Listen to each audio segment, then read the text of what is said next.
Bienvenue à vous dans ce webinaire co-organisé par l'Université de Reims-Champagne-Ardenne et le rectorat de l'Académie de Reims. Donc aujourd'hui, nous allons nous intéresser à la présentation de la licence Lettres, Parcours Lettres modernes, dispensée à l'UFR Lettres et Sciences humaines de l'Université de Reims-Champagne-Ardenne. Donc ce webinaire est animé dans le cadre du projet L par Julie Léraud, ingénieure pédagogique au rectorat de l'Académie de Reims, et moi-même, Camille Boulet, chargée de transition lycée-université au sein du service de la réussite étudiante de l'URCA. Donc, dans le but de faire découvrir les études supérieures de l'Académie au plus grand nombre et de favoriser la transition des lycéens vers l'enseignement supérieur, nous avons le plaisir d'accueillir aujourd'hui Madame Karine Welchi-Pourchinou, professeure d'université en littérature française médiévale à l'URCA. Donc, merci à vous pour votre présence pendant cette pause méridienne. Et avant de lui Merci à laisser la parole et de débuter cette présentation, je précise quelques informations sur le déroulement de notre webinaire. Donc, la présentation va durer une trentaine de minutes. Elle sera suivie d'un temps d'échange pendant lequel les auditeurs pourront poser des questions. Donc, pour cela, vous pouvez utiliser le fil de conversation intitulé Q&R en bas de votre écran. N'hésitez pas à écrire dans cette rubrique questions-réponses au cours de la présentation. Ainsi, nous pourrons débuter le temps d'échange avec des questions déjà formulées. Donc, je laisse désormais la parole à notre invité. Merci d'avance pour votre présentation. Merci à vous. Donc, bonjour à tout le monde. Donc, je vais essayer de vous présenter ce parcours de lettres modernes, sachant que vous avez tous fait du français au lycée, au collège. Et évidemment, c'est à la fois une continuité et quelque chose de tout à fait nouveau, notamment dans la perspective professionnelle qui peut être diverse, puisque les lettres modernes aboutissent évidemment en premier lieu ou naturellement au métier de l'enseignement, mais pas que. On a beaucoup d'étudiants qui pensent, ou de futurs étudiants qui pensent que lettres modernes, ça veut dire devenir professeur de français. Eh bien non, c'était aussi un très bon socle pour toutes sortes de métiers de la culture, du livre, des bibliothèques. Et enfin, troisième volet professionnel, pour tout ce qui a trait de près ou de loin aux médias, au journalisme. Donc, c'est une formation solide, assez polyvalente et qui constitue un socle de compétences solides pour tout plein de débouchés professionnels. C'est souvent d'ailleurs au fil des années que ce projet professionnel mûrit, parce qu'il nous arrive souvent d'avoir des étudiants qui arrivent en disant je veux être professeur ou je ne veux surtout pas être professeur, donc qui ont une idée, et justement en suivant ce cursus, en mûrissant intellectuellement, en découvrant des galaxies nouvelles, ils se rendent compte que finalement leur premier projet professionnel, non, ce n'est pas ça, et ils changent et ils découvrent peu à peu. Donc, essayez de juste ne pas avoir trop de préjugés par rapport aux lettres modernes. Ça aboutit à beaucoup de choses et c'est une formation extrêmement enrichissante. Alors, pour d'abord, avant d'entrer dans les détails, on peut dire que chaque année, donc vous savez, une licence est sur 3 années, nous fonctionnons par semestre, donc chaque semestre, chaque année comporte 2 semestres, et donc chaque semestre est construit à peu près de la même manière. Il y a 3 piliers. Un premier pilier est constitué par l'étude de la littérature, je détaille dans un instant. Le deuxième pilier, c'est la grammaire, l'étude de la langue, la stylistique, enfin certaines matières tout à fait nouvelles.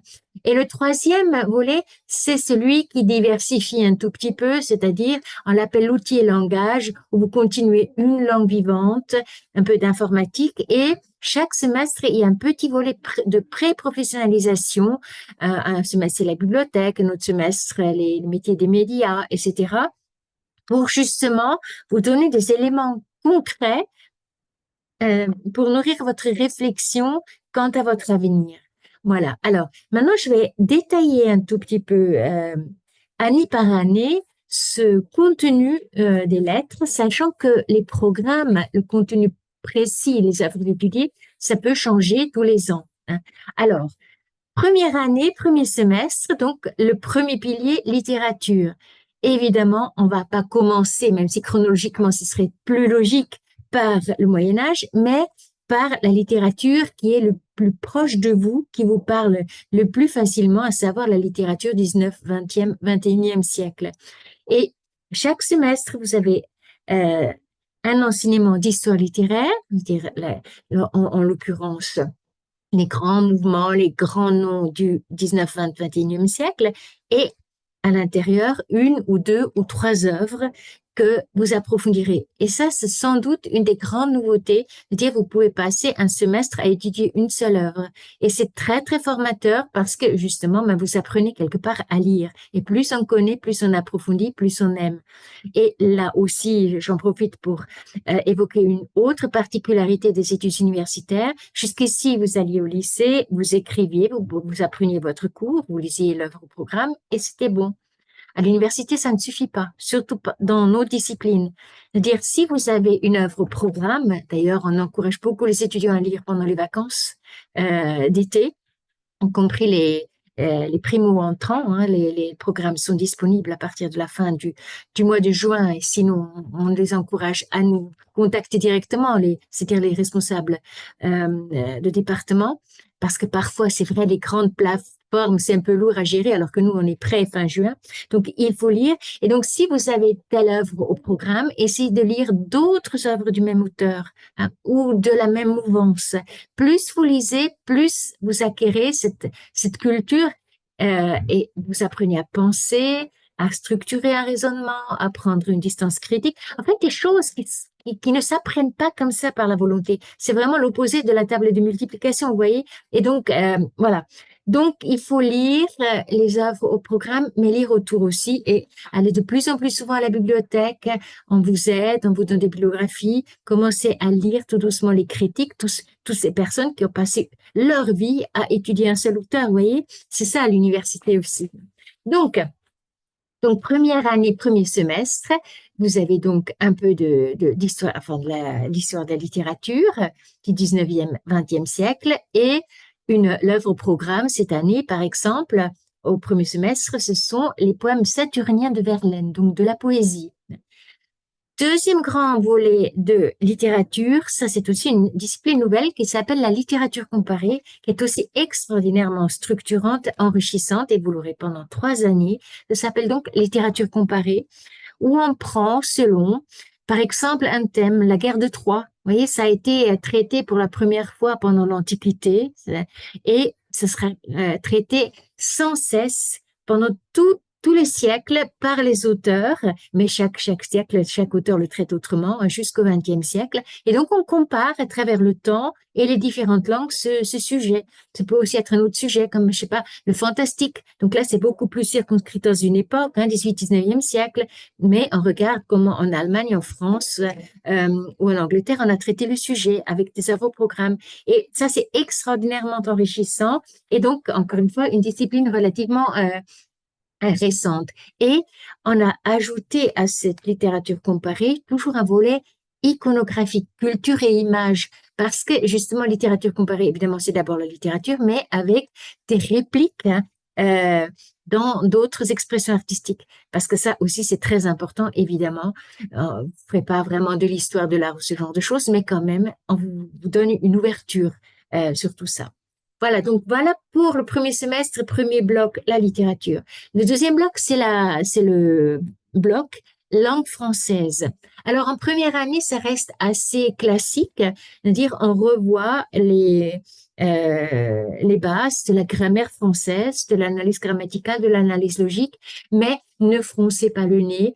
Vous savez, c'est vrai qu'au collège, au lycée, on fait cela et bon, il faut toujours répéter les choses si on veut vraiment se les approprier. Mais vous avez à présent une plus grande maturité intellectuelle et vous verrez que la grammaire peut être un sujet passionnant si justement on approfondit les choses, si on relie les problèmes à des questions qui parfois touchent en fait la philosophie. Hein. Donc voilà, et donc vous avez la grammaire au premier semestre et déjà une introduction de quelque chose aussi qui est nouveau, c'est l'histoire de la langue.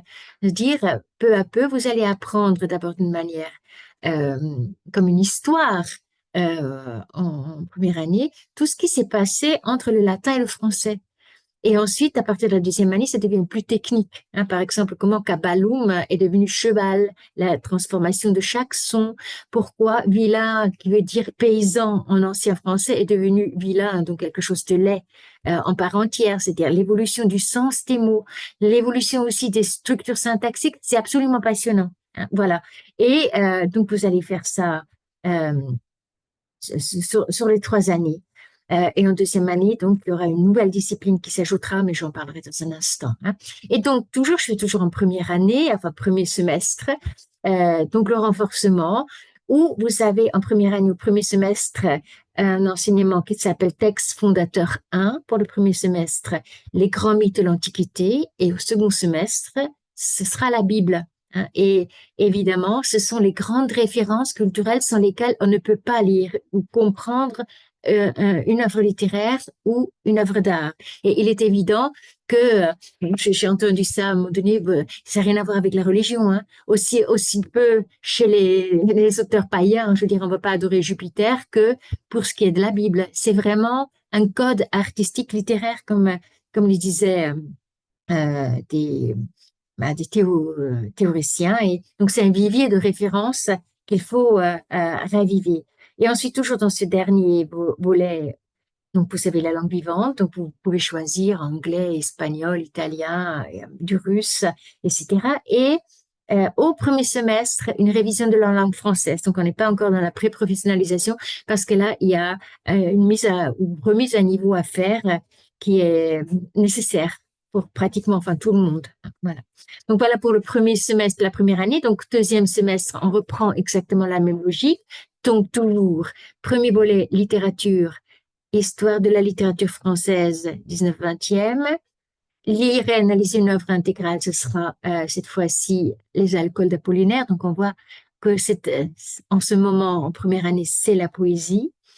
Deuxième volet littéraire, la littérature comparée, euh, et avec culture et images. Euh, et ensuite, donc, volet langue, toujours ancien français et linguistique, phonologie. Et pareil pour le dernier volet, donc les textes fondateurs, les arts de la scène, donc ici c'est un peu ça la pré-professionnalisation, ainsi que les métiers de la bibliothèque et de l'édition. Voilà. Et pratique du numérique. Donc, je pense que vous commencez à voir la logique de notre architecture, hein, donc toujours littérature, langue, ouverture. Donc, la première année reste assez générale, même si vous avez déjà donc au moins deux matières tout à fait nouvelles, à savoir la littérature comparée et l'histoire de la langue. Passons maintenant à la deuxième année, et donc semestre 3 et semestre 4. Alors là, le premier semestre en littérature, là, renoue avec la chronologie, c'est-à-dire qu'au premier semestre, vous avez littérature, l'histoire de la littérature française, Moyen-Âge, Renaissance, et au second semestre, ce sera 17e, 18e siècle. Et donc, au premier semestre, cette histoire littéraire s'adosse à un enseignement concernant une œuvre qui était cette année un florilège pour la littérature médiévale et pour la littérature du Moyen Âge, c'était Mélusine. Voilà, donc on entre peu à peu dans le concret. Ensuite, vous avez aussi une nouvelle matière. On commence en deuxième année avec ce qu'on appelle la théorie de la littérature, c'est-à-dire qu'est-ce que c'est que la littérature? Ce n'est pas seulement analyser des textes et analyser la langue, mais aussi ce que la critique, la pensée philosophique a pu dire sur la littérature, sur ce qui intervient, l'auteur, le lecteur, la réception, etc., etc. Hein, les grandes questions, quel est le lien entre la fiction et la réalité, par exemple, la littérature engagée, etc., etc. Hein, donc là, on prend comme de la distance par rapport à l'objet de notre étude et on analyse cela. Et donc, inutile de vous dire que là aussi, il y a une maturation de votre pensée qui est favorisée. Hein. Donc, ensuite, pour la littérature comparée, donc on commence à continuer avec le même principe, sachant juste que, évidemment, les œuvres changent. Hein. Euh, euh, Par exemple, en deuxième année, au premier semestre, c'est sur les monstres, hein, c'est la notion de monstre, etc., qui est développée. Le volet langue en deuxième année, donc on continue avec la linguistique, grammaire linguistique du français moderne. On continue aussi avec l'ancien français qui devient un peu plus technique et on introduit une nouvelle matière qui est la stylistique.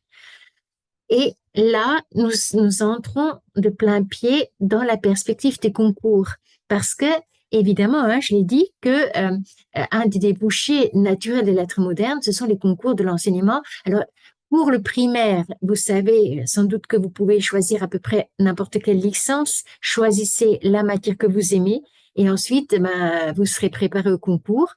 Par contre, évidemment, si vous pensez au secondaire, si vous faites le très moderne, vous deviendrez professeur de français.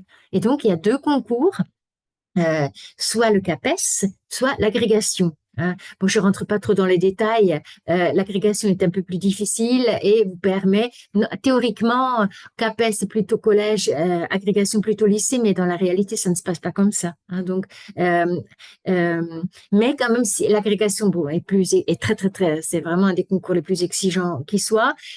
L'avantage que ça vous apporte par rapport au CAPES, c'est que vous avez un peu moins d'heures de cours et vous êtes un peu mieux rémunéré. Et si jamais vous avez dans l'idée d'aller plus loin, de devenir chercheur, évidemment, il faut faire un doctorat en plus, mais là, éventuellement, il y a la perspective de l'enseignement supérieur qui peut s'ouvrir à vous. Hein. Mais on n'y est pas encore. C'est juste pour vous expliquer pourquoi, à partir de la deuxième année, il y a ces matières techniques nouvelles qui ont un certain poids parce que même si vous voulez pas aller dans l'enseignement, et à partir de la troisième année, vous pouvez alléger cet aspect-là des choses, ce sont des compétences fondamentales pour quelqu'un qui fait l'être moderne et surtout, nous devons bien sûr de donner aux futurs candidats de ces concours d'excellence d'avoir les moyens de s'y préparer. Voilà. Donc, ancien français, toujours l'histoire de la langue, la stylistique, en fait, c'est tous les outils techniques pour un peu décortiquer un texte, hein, pour voir ce que l'auteur a utilisé pour obtenir tel et tel effet. Hein, donc la caractérisation, les figures de style, des choses comme ça. Voilà. Donc ça c'est introduit donc en deuxième année. Et puis, alors, à partir de la deuxième année aussi, il y a des petites spécialisations. Alors, nous en avons trois en littérature française. Nous avons soit un simple renforcement pour ceux qui pensent, je sais pas, ne savent pas où aller, ou plutôt la culture, où nous avons une introduction aux littératures francophones, par exemple, en deuxième année, au premier semestre. Euh, ou alors une ouverture sur la littérature enfantine, des choses comme ça. Mais on a aussi le parcours qui s'appelle le parcours FLE. Si vous pensez, vous avez un projet professionnel peut-être, de vouloir aller à l'étranger et à ce moment-là, vous pouvez devenir professeur de français langue étrangère, c'est-à-dire pour enseigner le français à l'étranger, mais aussi en France, à un public non francophone. Hein. Bon, là aussi, il y a de quoi faire. Donc ça, c'est la deuxième spécialisation. Et la troisième spécialisation, c'est évidemment celle qui vous prépare au concours de l'enseignement. Alors, ce n'est plus du disciplinaire, hein, ancien français, tout ça, mais c'est plus déjà une introduction à des considérations de pédagogie, c'est-à-dire la découverte des métiers de l'éducation, par exemple, des problématiques aussi comme la laïcité ou des choses comme ça. Hein. Donc, vous voyez, dès la deuxième année, vous avez ces canaux, alors qui ne vous engagent pas. Hein, c'est plus penser. Donc, si quelqu'un après se dit, mais finalement, je vais changer d'avis, ça ne fait rien. En troisième année, il peut prendre un autre train, éventuellement rattraper les cours du premier train s'il le veut, parce que il n'y a pas que les examens dans la vie. Hein. Tout ce qu'on vous enseigne, c'est aussi pour aller plus loin, pour vous donner des compétences et des éléments aussi pour déterminer votre projet professionnel. Hein, et ce sera toujours utile. Hein. Donc, juste, il y a une spécialisation possible en deuxième année, mais qui ne vous engage pas. Qui ne vous engage pas. Voilà. Euh, voilà, donc, et pour la pré-professionnalisation deuxième année, le premier semestre, alors c'est un peu technique, mais c'est dans énormément de concours de la fonction publique, de la culture, vous avez un examen qui s'appelle synthèse de documents. C'est-à-dire, c'est vraiment une technique très particulière. On peut évidemment pas préparer à tous les métiers, mais ça, c'est vraiment comment, oui, une pratique euh, extrêmement utile, même indispensable dans beaucoup de métiers. Hein. Nous n'arrêtons pas de faire des synthèses de ce que nous lisons, de ce que nous voulons retenir, etc. Et c'est quelque chose aussi qui vous aide en dehors de la perspective des concours ou perspective pratique, tout simplement, oui, de tirer l'essentiel de ce que vous voulez retenir, parce que la mémorisation des choses, malgré ou peut-être à cause de la surabondance d'informations que nous avons aujourd'hui, c'est quelque chose d'essentiel et qu'on doit entraîner, qu'on doit soigner. Voilà. Alors pour le deuxième semestre de la deuxième année, comme je l'ai dit, donc on continue l'histoire littéraire, 18e, 19e, la théorie de la littérature comparée, l'ancien français, la stylistique, la spécialisation selon ce qu'on a voulu. Hein, pour, par exemple, la spécialisation MEF, c'est éducation artistique et culturelle. Ce qui est plus ouvert et culturel, c'est du livre romantique au livre numérique, c'est-à-dire l'histoire du livre. Hein. La didactique de langue française, langue étrangère dans le volet FLE, etc. Voilà. Et puis, on a, en fin de deuxième année, un module qui est commun à tous les cas. C'est une sensibilisation au dérèglement climatique. C'est-à-dire que ce sont des conférences régulières que les étudiants doivent suivre et qui sont évaluées en ligne 3 fois. Hein, donc, bon, ça, c'est donc voilà, pour sensibiliser tout le monde à ces enjeux-là. Et puis, nous voilà déjà en troisième année. Euh, euh, donc la dernière année de la licence, où on retrouve, alors, côté littérature, on revient plus à la littérature moderne et contemporaine, parce que c'est vrai que naturellement, la jeunesse se sent plutôt attirée par cela, même s'il est essentiel évidemment d'avoir la mémoire de ce qui précède. Hein, donc, on a donc à nouveau la littérature 20e, 21e siècle, mais on étudie aussi quand même quelques œuvres du Moyen Âge et de la Renaissance. L'Heptaméron cette année et le roman de Tristan, L'école des femmes de Molière et Beaumarchais. Pour ce qui est la littérature enfin, ancienne et pour ce qui est de la littérature moderne et contemporaine. Donc, on a Rimbaud, Beckett, et puis en littérature comparée, il y a à la fois la littérature jeunesse et tout ce qui concerne la problématique des genres. Voilà. Voilà donc en gros, et qu'est-ce que pour ce qui est de la pré-professionnalisation en troisième année, donc vous aurez la communication immédiate au premier semestre et au second semestre, vous avez une initiation à réaliser vous-même un projet numérique, que ce soit un blog, que ce soit voilà une page pour vous. Bon. Donc, vous voyez, c'est un enseignement, je pense, architecture assez équilibré, mais vous voyez aussi que vous faites beaucoup plus que juste du français et juste de la littérature. Peut-être un mot aussi des langues vivantes, peut-être aussi, parce que ça me permet aussi de parler d'autres disciplines, évidemment. Quand vous venez à l'université, vous dites oui à une discipline principale et vous dites ensuite non à tout plein d'autres. Hein. Jusqu'en terminale, vous aviez depuis, en fait, le CE1 jusqu'en terminale, vous aviez une panoplie de disciplines différentes, donc il faut vous y habituer, que là, vous choisissez, et donc qu'il y en a plein d'autres qui vous ne seront plus enseignés. Mais là encore, il n'y a pas que les examens dans la vie, il faut continuer à soigner ces autres aspects. Hein, si vous êtes un passionné d'histoire, ou je ne sais pas, de dessin, il faut continuer à soigner ces choses-là. On a toujours besoin, on se repose d'une spécialisation en cultivant tel et tel loisir. Et moi, je trouve que c'est toujours dommage qu'on ne valorise pas ça assez, ou que ce soit un instrument de musique. Toute votre vie, vous aurez besoin d'avoir ces deux comment dire, jambes presque. Ça vous donne un équilibre extraordinaire, hein, une distance parfois aussi qu'il faut. Et alors, j'en parle en particulier pour les langues, parce qu'une langue vivante, si on cesse de s'en occuper, on la perd très, très vite. Alors, évidemment, vous avez un enseignement de langue vivante pendant 2 heures par semaine, ce qui est évidemment notoirement insuffisant. Vous êtes d'accord avec moi? Donc, il faut de votre côté continuer à cultiver, à travailler votre langue la première langue, la plus importante, en écoutant des films, en lisant des livres, etc. Mais aussi votre deuxième, voire troisième langue, hein, en faisant euh, une espèce de routine.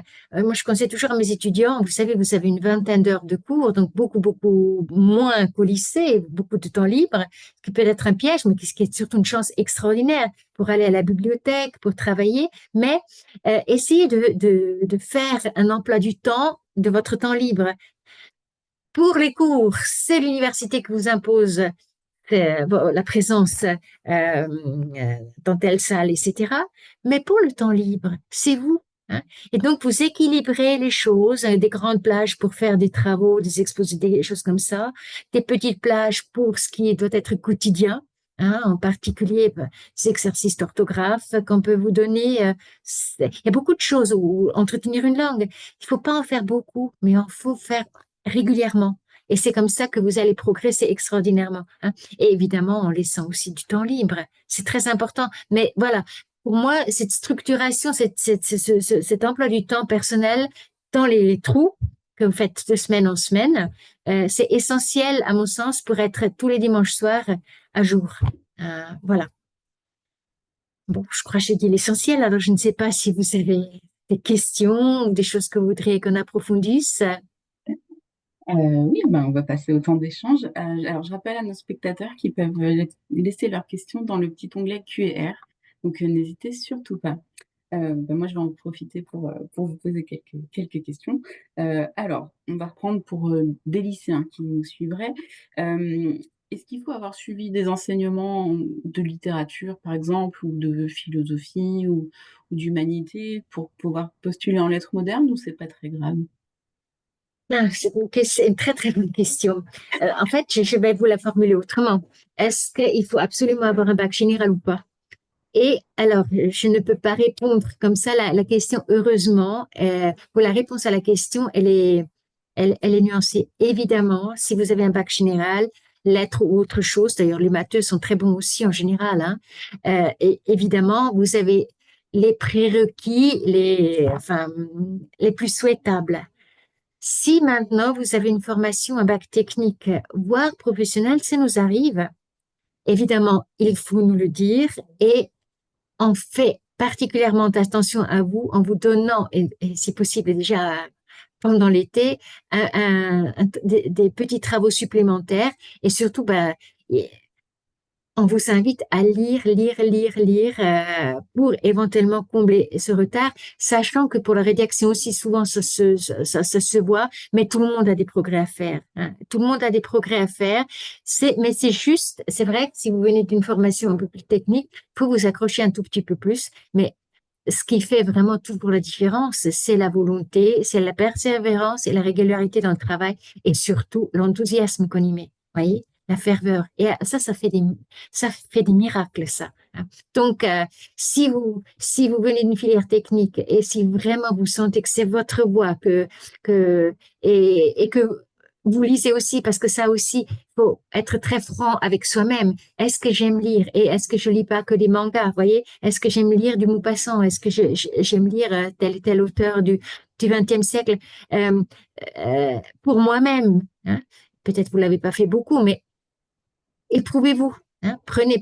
Bon, j'aime beaucoup Maupassant parce que c'est moins terrible que la Chartreuse de Parme dans le sens où ce sont des petites nouvelles et on est content de l'avoir lu. Après, évidemment, vous pouvez passer à des romans plus importants, mais pour vous éprouver, et même ceux qui ont vraiment besoin de beaucoup travailler, vous imposez de la lecture de nouvelles tous les 2 jours de Maupassant. Ça, c'est par exemple un régime. Vous voyez, je parle parfois régime, mais je fais une méthode d'orthographe qui s'appelle 20 minutes d'orthographe par jour, et puis pour la rédaction aussi, 20 minutes de vocabulaire par jour. Donc, c'est vraiment des exercices très terre à terre, fondés sur des copies d'étudiants. Et moi, je dis, c'est une cure comme une cure de vitamines. Hein, on fait ça à un moment donné où on a telle carence, on le fait. Et quand on a fini, on prend le deuxième. Et s'il faut, on recommence. Mais au bout de la deuxième fois, en général, on est guéri. Hein, vous voyez? Mais c'est donc ça s'appelle 20 minutes comme par hasard. Les éditions Ellipse, si ça vous intéresse, c'est dans toutes les bibliothèques. C'est pour vous dire, vous êtes le maître de votre destin dans une large mesure. Mais il faut que vous imitiez de l'énergie, hein, et pas juste rêver.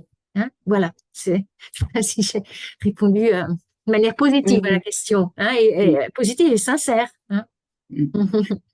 Mais pour rebondir sur ce que vous disiez, est-ce qu'il suffit d'être passionné de livres ou de littérature, ou est-ce que ça peut suffire justement?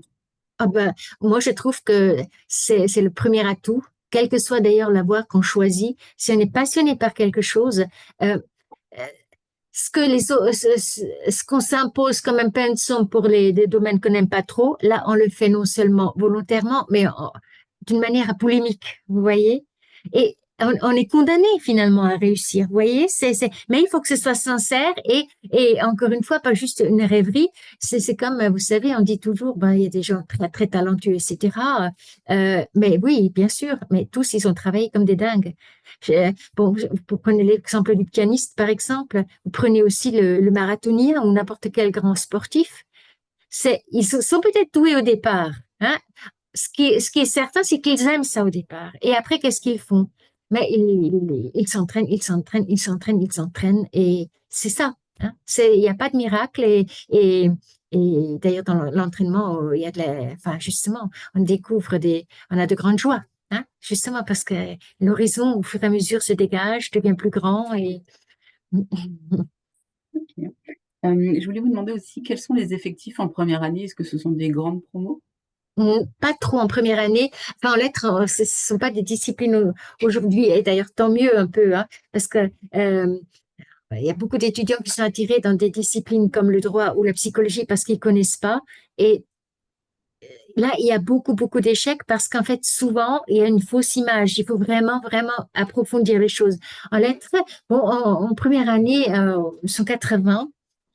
Et ensuite 60 en deuxième année. Ouais, vous voyez? Donc, pour ce qui veut dire que, donc, on a de grandes salles, parfois à l'amphi, et pour le TD, on fait des groupes, enfin, on fait 2 groupes. Hein. Voilà, voilà. Donc, c'est tout à fait humain et les étudiants qui participent bien, on retient très facilement leur nom. Voilà. Est-ce qu'il y a du latin Alors, dans il les n'y a plus, enseignements? ça c'est vrai pour moi, c'est un grand chagrin en lettres modernes, il n'y a plus de latin obligatoire. On peut le suivre en option, mais c'est vrai, bon, c'est l'évolution un peu des choses. Et enfin, pour moi, personnellement, c'est vraiment une grande perte, mais c'est comme ça. Non, donc, c'est pas quelque chose qui est inscrit dans les yeux obligatoires. D'accord. Donc pour les personnes qui feraient du latin au lycée, ils peuvent quand même continuer Oui, en option. D'accord. en option, voilà. Ok. Et alors pour parler des langues, cette fois-ci, les langues vivantes, pardon, vous disiez qu'il y avait de l'anglais, du russe, de l'italien. Euh, c'est quel niveau? Est-ce qu'on peut choisir? Par exemple, si on a fait anglais LV1 toute sa scolarité et là on a envie de faire de l'italien, est-ce qu'on peut choisir italien Alors, il y a certaines langues où on peut commencer en grand débutant. Mais alors, et là, on est un petit peu soumis, enfin, comme partout, hein, je crois, c'est déjà comme ça au lycée. Donc, en fait, on propose, mais on marque sous réserve d'ouverture. Qu'est-ce que cela veut dire sous réserve d'ouverture? Il faut qu'il y ait 12 ou 15, alors ça dépend des disciplines, inscrits pour que le cours puisse avoir lieu. Et, et il est évident que pour l'anglais, il n'y a jamais de problème. Bon, de toute façon, il n'y a pas de grands débutants en anglais, c'est évident, mais vous voyez, pour les grandes langues comme l'espagnol et l'anglais, il n'y a pas de souci, pour l'allemand non plus.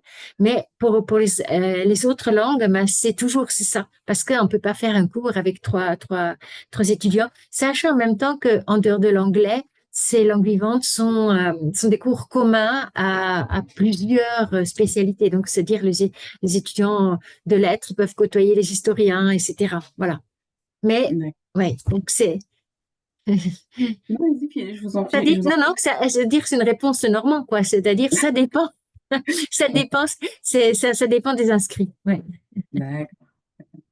Est-ce qu'il y a possibilité, alors peut-être en troisième année, de partir en Erasmus? Ah oui, oui, on peut partir en Erasmus, troisième année, à l'issue de la licence.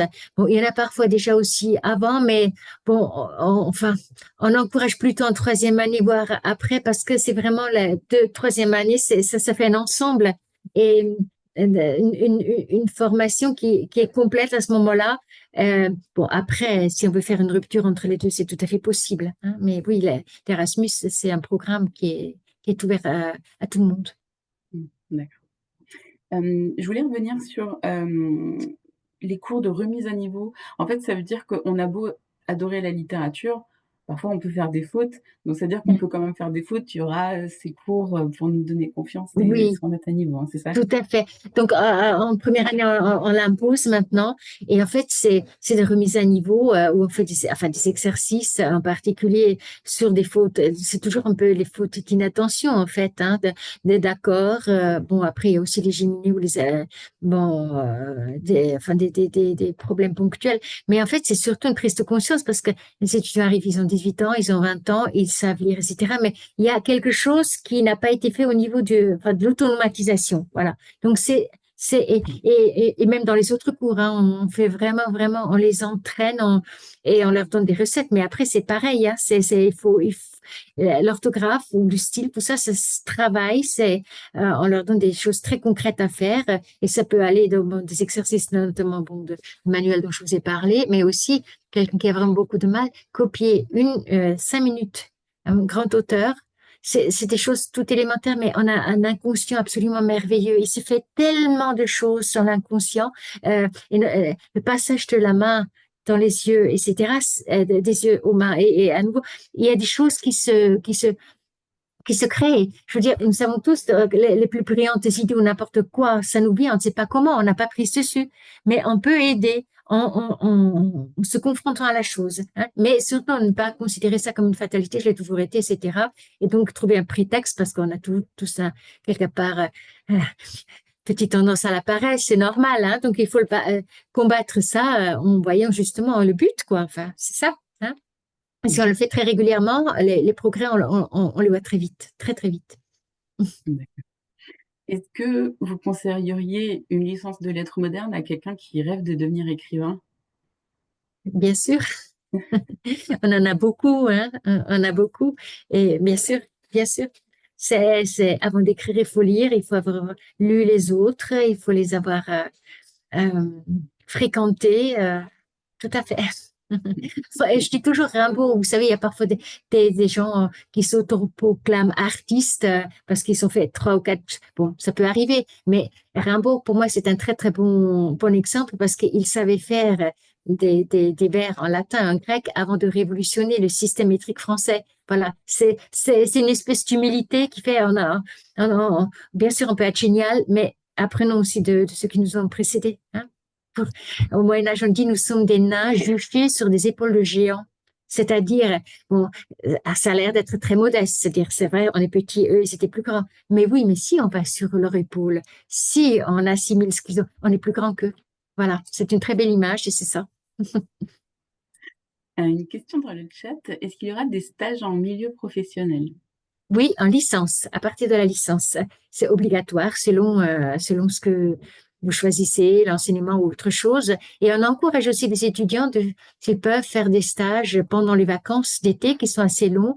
Alors, ça dépend, ça peut aussi être des petits boulots, mais pour le stage, évidemment, ça va pas pour tous les domaines, hein. On peut pas faire un stage en enseignement pendant les grandes vacances, mais il y a d'autres stages dans une bibliothèque ou des musées, etc. Ou tout ce qu'on peut faire en plus, c'est toujours bienvenu, quoi. Voilà, tout à fait. D'accord. Et est-ce qu'éventuellement vous pouvez parler des masters dans lesquels vos élèves de licence vont ensuite, les masters de l'URCA? Un peu Oui. Alors, je vais surtout, oui, parler des masters où vont nos étudiants. Il y a essentiellement trois. Alors, je passe vite sur le master MEF. Donc, c'est un peu barbare, hein. En fait, c'est pour ceux qui veulent aller soit devenir professeur des écoles, soit professeur dans le secondaire, hein. Et donc, comme je l'ai dit, dès la deuxième année, il y a des préparations, une petite spécialisation pour vous préparer à ça. Donc, et ensuite, après la licence, si vous choisissez, c'est toi, vous prenez ce master-là, ce qui s'appelle Master MEF, et voilà, premier ou deuxième degré. Ensuite, il y a un deuxième master qui s'appelle Master Recherche, Lettres et Humanité, et qui correspond un peu à ce qui se faisait autrefois. Enfin, vous êtes sans doute trop jeune, mais de mon temps, en fait, il n'y avait pas licence et ensuite tout de suite le master. Il y avait la licence et la maîtrise après. C'est une année que nous sommes nombreux à regretter parce que c'est la dernière année qui fait suite à la licence où on choisit un sujet de mémoire, soit un auteur, un siècle, etc. Et on travaille là-dessus. C'est-à-dire, on a pendant 3 ans, on a ingurgité des choses et là, on devient déjà un apprenti chercheur. Et bon, donc tout ça, ça a été réformé. Autrefois, c'était obligatoire, c'est-à-dire que vous voulez aller dans l'enseignement ou pas, vous faisiez votre maîtrise et ensuite seulement vous vous spécialisiez professionnellement. Maintenant, on se spécialise, en tout cas pour l'enseignement, dès le master. Donc, en fait, et pour moi, la formation n'est pas complètement finie, c'est-à-dire que vous n'avez pas eu cette année où vous même si pour le MEF, il y a un petit mémoire à faire, ce n'est pas vraiment la grosse recherche. Donc, il y a ce master-là qui d'ailleurs il y a souvent des étudiants qui le prennent avant d'aller ensuite en master MEF pour le concours de l'enseignement.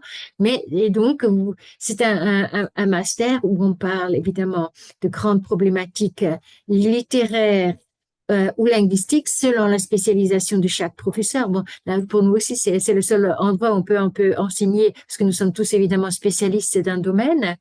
Et puis, il y a donc ce master où vous choisissez vraiment, pendant 2 ans, vous travaillez sur un sujet que vous, évidemment, délimitez avec votre professeur. Et c'est une des choses les plus formatrices qui soit. Hein, donc, il faut trouver le sujet, apprendre à trouver la documentation, à rédiger, à organiser les choses, à être seul face à votre page. Enfin, voilà. Donc ça, c'est un master qui dure 2 ans et comme je l'ai dit, parfois on peut ensuite, souvent les étudiants font soit un concours par-dessus, ou alors ils vont dans des métiers plus culturels parce qu'alors là ils ont vraiment un très très bon bagage, voire ils s'engagent dans un doctorat. Voilà. Et puis il y a le troisième master qui est très spécifique, qui s'appelle Master Patrimoine, qui dépend du LURCA mais qui est à 3. Hein. Et donc, c'est un master qui vous introduit aux différents aspects des métiers du patrimoine. Donc, c'est un master assez généraliste et c'est pour ça qu'apparemment, nos étudiants trouvent très rapidement des débouchés parce qu'ils ont vu beaucoup de choses et s'adaptent bien. Hein. Aussi bien les histoires de droit concernant la protection des monuments, tout ce qui est médiation culturelle, tout ce qui est histoire du livre, conservation, voilà. Donc, des problématiques passionnantes. C'est un master très exigeant dans le sens où il n'est pas plus long, enfin, l'année universitaire n'est pas plus long que partout ailleurs, sauf qu'il y a 3 mois de stage obligatoire.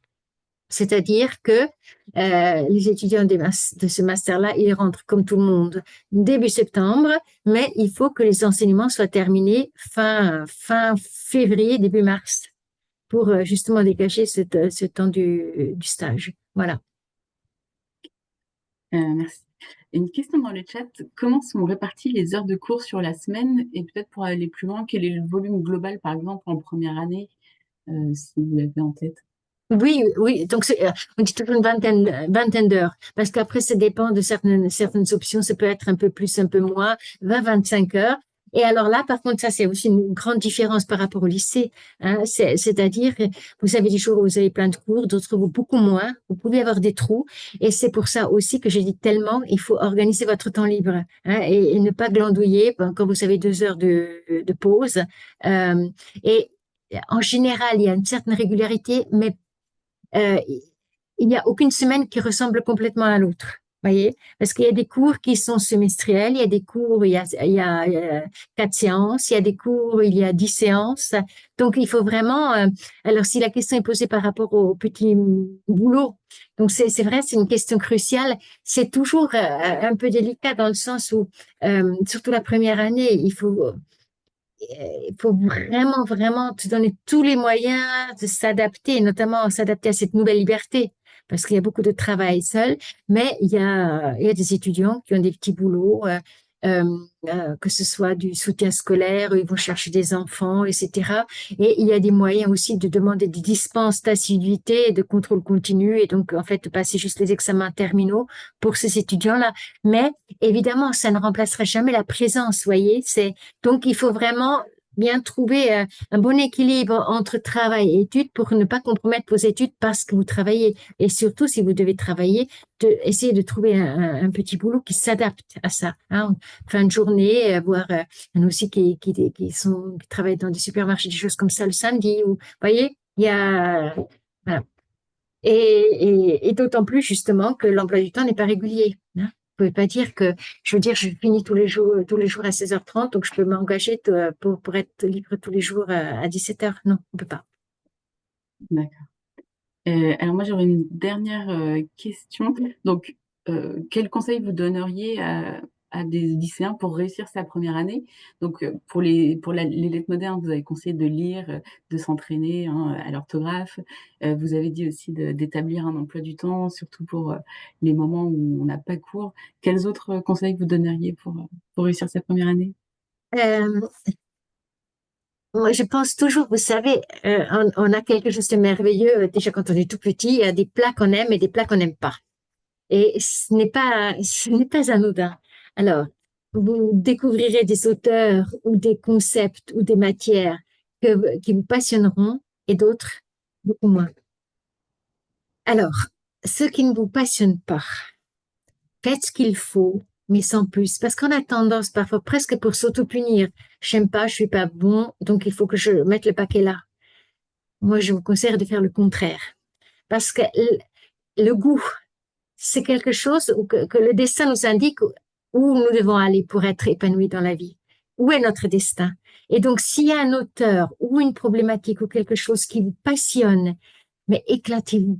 Allez au fond de cela. Allez au fond sans compter, et le reste, vous faites ce qu'il faut faire, sans plus ni moins, mais surtout pas trop, justement. Parce que ce qui vous donnera la réussite, à la fois universitaire mais personnel aussi, c'est d'être heureux, d'être épanoui. Et vous le serez lorsque vous trouverez la bonne nourriture, vous voyez?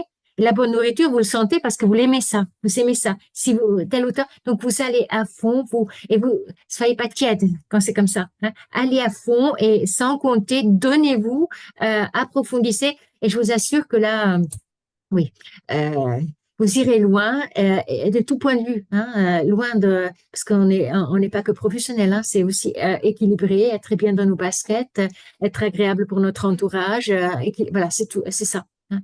Donc c'est ça la vraie réussite. Voilà. Merci pour ces conseils inspirants.